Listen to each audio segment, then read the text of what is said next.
Okay, so what's up mga bro?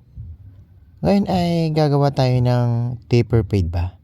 Pero bago dyan ay gusto ko lang i-shoutout itong si Boss Marcelo Kayan. So ito ay taga Gimba, Nueva Ecija. Ang sabi niya ay barbero din ako. Pabati nga naman ako boss. So shoutout sa iyo boss. God bless sa iyo.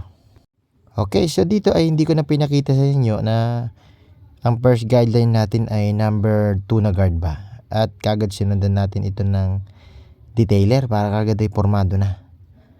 Okay, so ginawitan ko na rin ito sa likod ng tenga. At ito ay isagad ko na rin sa ilalim para hindi na ba natin balikan. Para diretso na ahit ano. Okay, konting linis lang yan at pagpag. At sinimulan ko ng umahit ano. Inahitan ko na agad para malinis ba.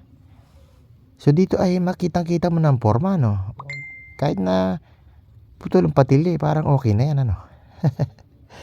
Okay, so dito ay gamit ako ng 0.5 para i-blending na natin ba kung hanggang saan ang tirada natin dito sa gilid.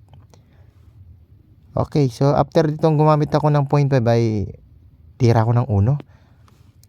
So ito ay same as usual lang din ang ginagamit natin ano, at yung mga hagod natin halos ay napakalit lang ng hagod. Ang sunod naman ay 0.5. Kung papansinin nyo ay yung 0.5 ko ay sira na. Kailangan na naman natin bumili na. Okay, so dito ay zero lever ako. Walang guard yan pero naka zero gap yan. Para yun ay makuha natin yung tamang timbla ba. Okay, dito ay gumamit na ako ng detailer ko. So gamit din ako ng 0.5 ulit. Pinalitan ko na yung bala dahil medyo sira na yun eh. So nag-blend lang ako ng konti rito at yun na, clipper overcome na tayo. Tapos konting combat, tanggalin natin yung mga lampas-lampas na yan no. Para maangas ano. Okay, pakita ko rin dito ang tirada ko sa likod. So simple lang ito no. Tinanggal ko lang yung ilalim niya tapos ahitin din natin mamaya yan.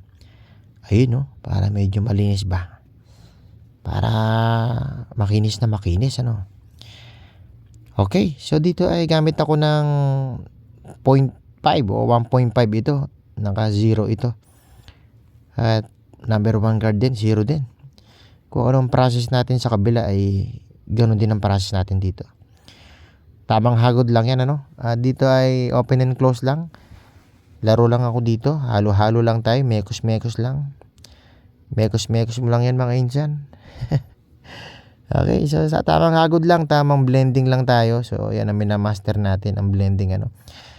Mga nagko-comment sa atin, shoutout sa inyo, yung mga gustong tumulong na tayo ay matuto pa. Salamat sa inyo mga brother.